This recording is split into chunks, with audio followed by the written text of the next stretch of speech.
Hey guys, Fat Preacher Man here, and I've been a little busy lately, but I just had to put this video out while I had the chance.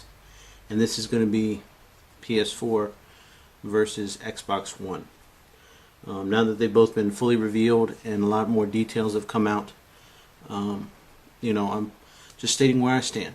And as always, in the comments below, love to hear where you stand, your ideas, your opinions, and get some video responses.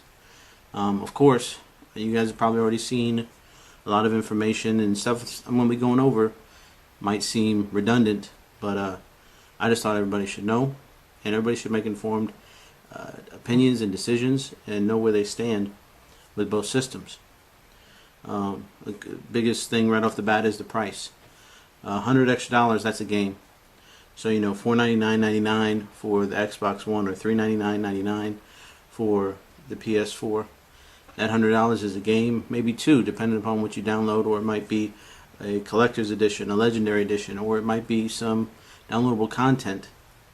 Not to mention the extra charge that you're having if you're doing things like Netflix, where you have to pay for the gold on Xbox.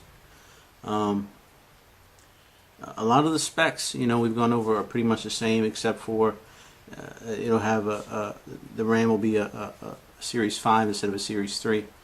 And one thing that I thought was interesting that didn't come up too much, but it's important to me if you look at through my videos, is the capability to upgrade the hard drive. Both of them are going to come with a 500 gig, which in and of itself seems sufficient.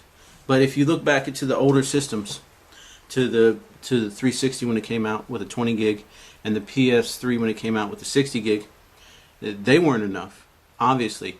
And Xbox fans at the time didn't understand really what the hard drive needed to be used for. But now they do, and Xbox fans are no longer saying, oh, 20 gigs is so big and 60 is way too much, it's just a waste of space and a waste of money. Now 500 gigs just seems like the bare minimum. So if you want to upgrade your hard drive, which clearly you can do on the PS3, you'll also still be able to do that on the PS4. The Xbox One has made it near impossible to do.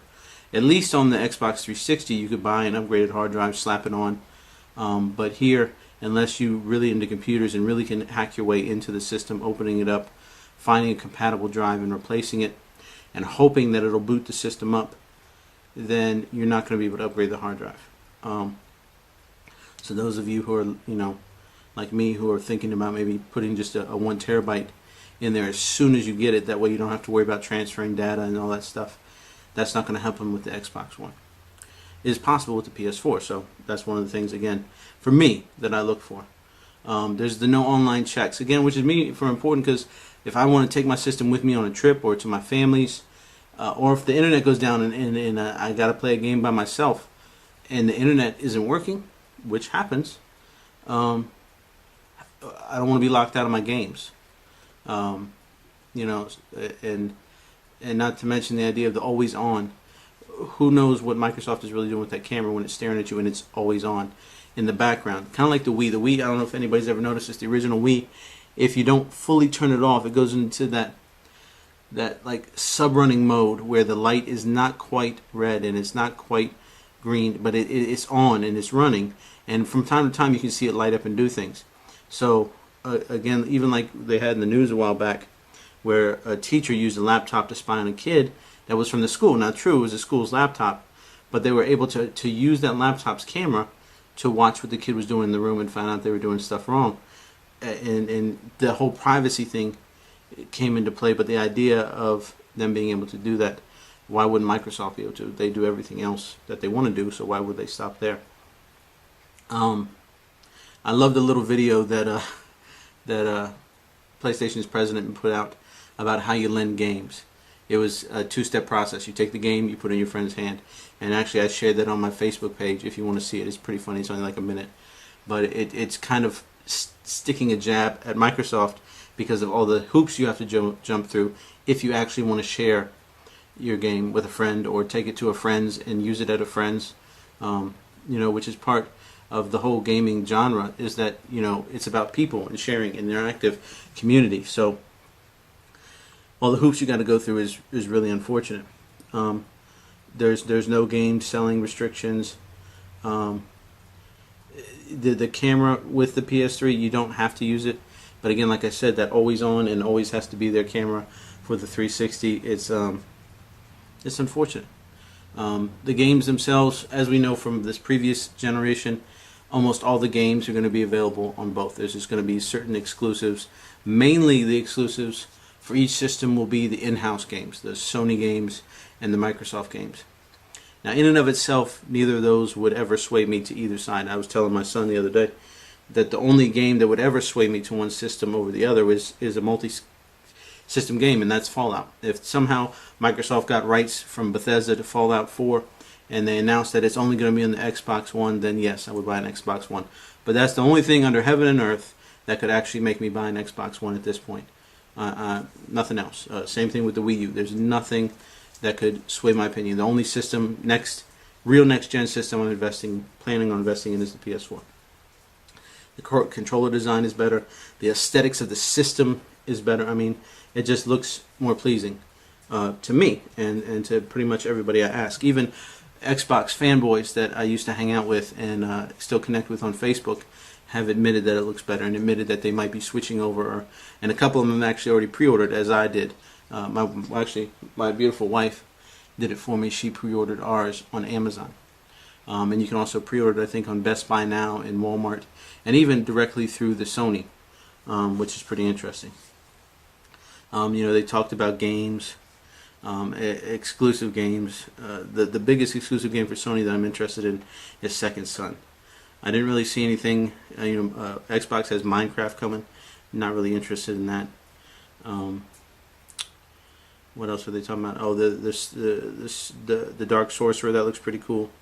And again, a lot of these things will still be that if you missed the shows, you should still be able to go on to YouTube, to each of these guys' personal YouTube pages, whether it's Xbox, Microsoft, whether it's PlayStation, Sony, or the Wii U, the Nintendos, to go in there and see that stuff. But Nintendo, I keep trying to give them a chance, but I just can't do it. So it really came down to PS4 and the Xbox One. But when it really comes down to it, the similarities are too strong for me to be swayed and have to pay and go through all the extra hoops for Xbox One.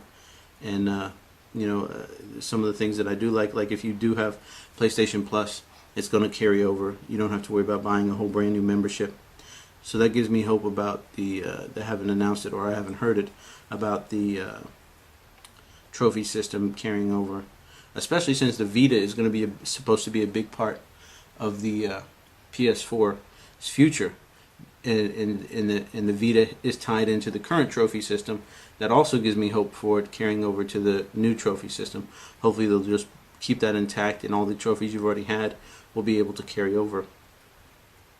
And if you look at the videos, you'll see that a lot of the stuff that they say you can do on the Xbox, that apparently they were trying to say you couldn't do on the PS4, you're going to be able to. So neither one is going to be backwards compatible, which I find unfortunate. But again, I'm going to get it because I have my PS3 and I'm keeping that. So if I really want to play a PS3 game, I still got that.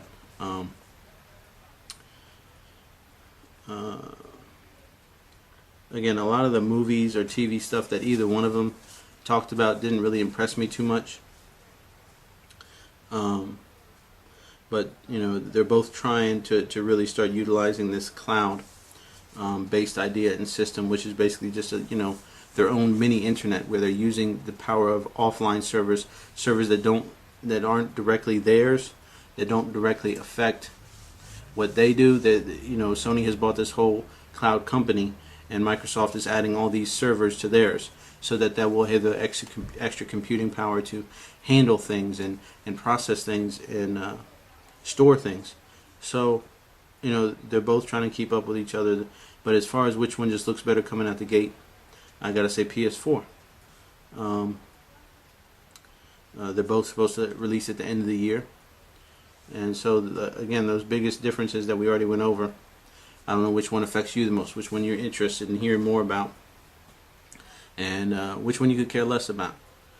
But again, thanks for watching. If you guys haven't already heard, I'm doing a project on Kickstarter, so I might not be putting up a lot of videos lately. or for a while. So if you could check that out, I really appreciate it. It's another video. I'll put a link up in the description below about my Kickstarter project. And basically it's a tabletop RPG that I've been designing. Well, I had been designing for a while and I stopped, but I've restarted it and I'm going to finish it. So if you want to get involved in that, or just watch the video, do me a solid, do me a favor, watch the video, let me know what you think, give me feedback. I'd love to get it. If you have any questions about either of these, this Kickstarter in general, the PS4, the Xbox One, love to hear them. And again, this isn't my first time talking about either system. I also put a link up here and here for the Xbox One, my first talk about that, and the PS4, my first talk about that, and some links in the description below.